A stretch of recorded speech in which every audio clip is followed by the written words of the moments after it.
सरू उठाएगी अनिका को शादी के मंडप से, घूंघट हटाकर करेगी अनिका का पर्दाफाश पूरे परिवार के सामने। सरू का आने वाला ट्रैक होने वाला है बहुत ही धमाकेदार। दोस्तों आपको बता दें कि अब यहाँ पर ये बात साबित हो चुकी है कि सरू जो है चंद्रकांत की बेटी यानी कि इस परिवार की बड़ी पोती है, जिसके बाद तारा जो है फाइनली सरू को स्वीकार कर लेती है। तो वहीं अब दूसरी तरफ दादी जो है सरू से झूठ बोलती है कि हमने जो है तारा और वेद को सब कुछ सच बता दिया है। तो वहीं पर अब दादी ने सब कुछ इसलिए कहा होता है क्योंकि वो जानती है कि सरू झूठ से इस रिश्ते की शुरुआत नहीं करेगी। लेकिन वेद को कोई फर्क नहीं पड़ता है कि सरू अमीर है गरीब है, उसका सरनेम क्या है, वो सिर्फ सरू से प्यार करता है। लेकिन अब सरू यहाँ पर खुद सारा सच रिवील करेगी और बताएगी।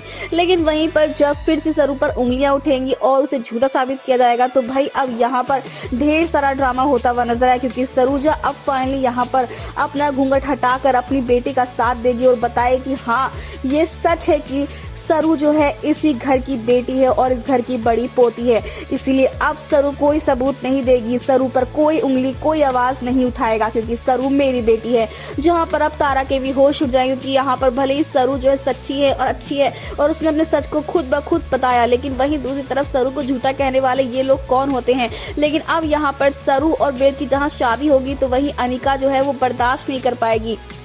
इसीलिए अब यहाँ पर जब सारी चीजें अनिका और यहाँ पर उर्मिला और कामनी के खिलाफ होंगी तो भाई अब यहाँ पर सरू को ये लोग बंद करने वाले हैं, जी हाँ किडनैप करवाने वाले हैं। जहाँ सरू की इज्जत खतरे में होगी तो वहीं घूंघट की आड़ में वेद के साथ 7 फेरे लेती हुई कोई और नहीं बल्कि अनिका नजर आने वाली। जहाँ सबको तो यही लगेगा कि भाई वेद और सरू जो है वो एक हो रहे, उनकी शादी हो रही, लेकिन सच तो कुछ और ही होगा। और इस सच को बेनकाब करने के लिए एंड मौके पर फाइनली सरू पहुंच जाएगी, जो यहाँ पर अनिका के थप्पड़ का मुंह तोड़ जवाब देगी। जब घूंघट हटेगा तो अनिका बर्दाश्त नहीं कर पाएगी अपनी इंसल्ट अपनी बेइज्जती, और इसीलिए अब सरू से मुंह तोड़ जवाब देते उसे चुप करवाएगी और कहेगी बस बहुत हो गया, बहुत तमाशे तुमने कर लिया, आज मैं तुम्हारी नजरों के सामने वेद सर से शादी करूंगी और उनके साथ 7 फेरे लूंगी, देखता है मुझे कौन रोकता है। जी हाँ, यहाँ पर सरू का ऐसा रूप आपने पहले नहीं देखा होगा, यानी कि अब यहाँ पर इनकी लाख कोशिश इनकी lakh planning and plotting flop हो जाएंगे क्योंकि सरू और वेद एक हो जाएंगे। मतलब आप कितना एक्साइटेड दोस्तों देखने के लिए आने वाले इस धमाकेदार ट्विस्ट को। क्या आप भी चाहते हैं कि भाई सरू का सच जो वाकई सच है वो बाहर आए और सरू और वेद एक हो? तो हमें कमेंट्स करें। ऐसी टीवी की लेटेस्ट अपडेट के लिए चैनल को सब्सक्राइब कर ले।